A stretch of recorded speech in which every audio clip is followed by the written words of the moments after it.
Coucou les amis, on se retrouve pour notre guidance hebdomadaire. Il s'agira de la semaine du lundi 12 février 2024 jusqu'au dimanche suivant. Comme d'habitude, il s'agit d'une guidance générale, intemporelle. On va voir les énergies qui nous accompagnent pour chacune des journées de la semaine avec le tarot doré et l'oracle de l'énergie. Vous aurez également l'opportunité de choisir entre le 1 et le 2 pour avoir des messages annexes, des portes de l'intuition et du petit oracle des déesses. Sans plus tarder, on va regarder les énergies qui vont vous accompagner pour la semaine avec l'oracle de la triade. Alors, j'ai deux cartes qui ont sauté. Il s'agit des cartes de la réussite et de la protection. Quand même plutôt sympa pour commencer la semaine.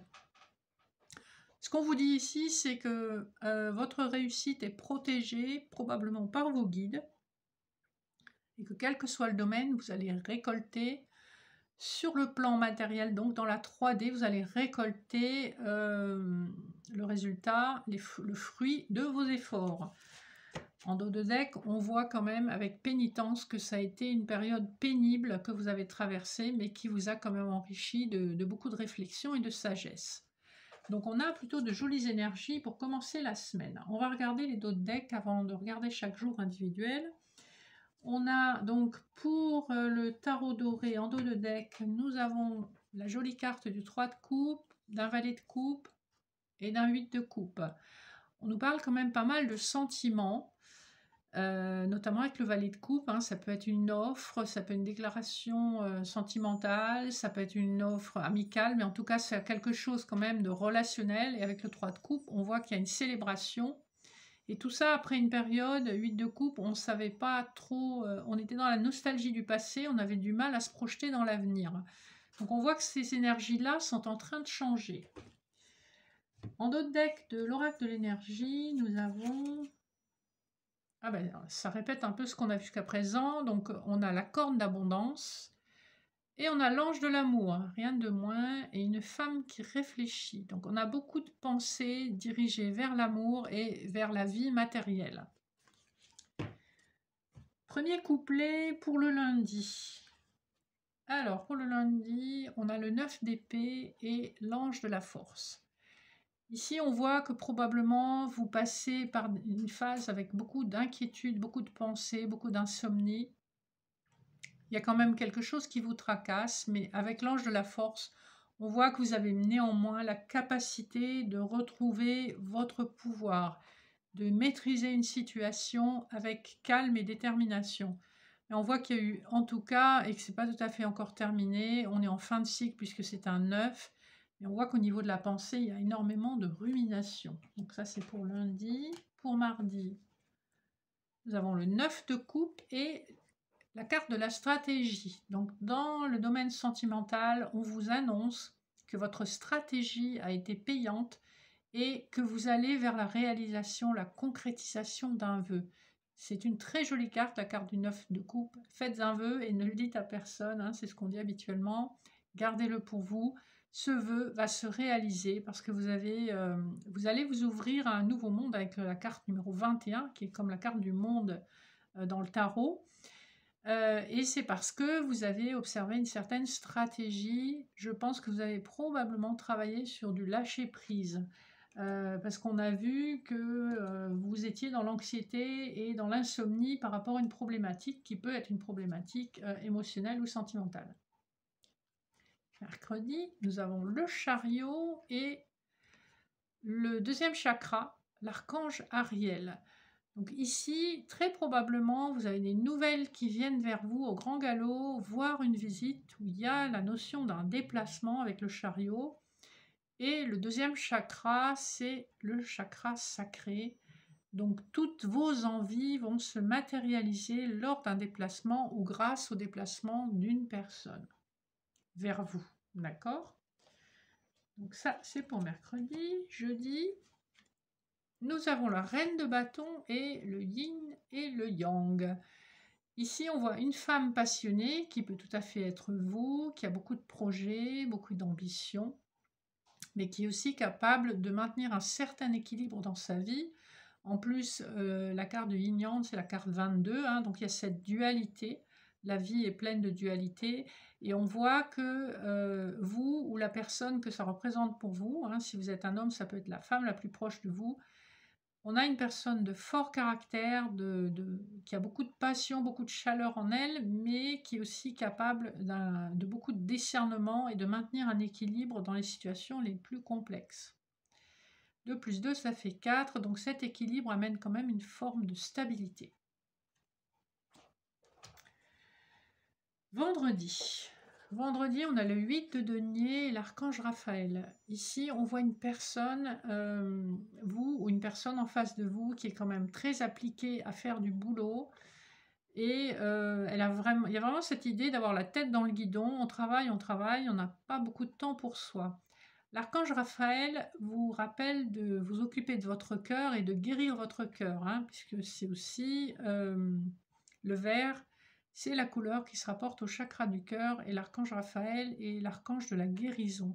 Donc il y a cette notion de, ok, vous guérissez votre cœur par le travail, mais peut-être qu'il faut un petit peu regarder là où c'est pas confortable.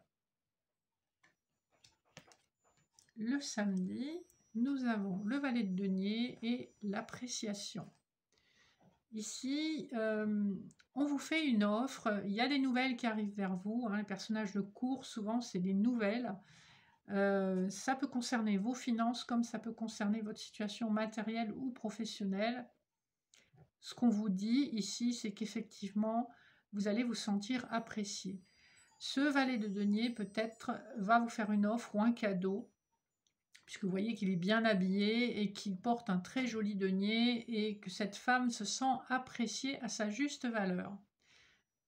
Le 15 peut nous renvoyer au diable donc du tarot de Marseille, mais on a une énergie quand même assez douce avec ces cartes, ou si on additionne 5 plus 1, ça fait 6, ça fait les amoureux. Donc il y a une notion d'hésitation, voire de rencontre. On a deux personnages qui sont proches, mais qui ne se regardent pas directement. Et enfin, dimanche, on a le roi de bâton. Donc, vous vous souvenez, vu qu'on a eu la reine de bâton et la trahison. Ici, il s'agit probablement soit de vous, si vous êtes un homme, soit de l'homme en face de vous, l'homme le plus proche de vous, qui a subi une trahison.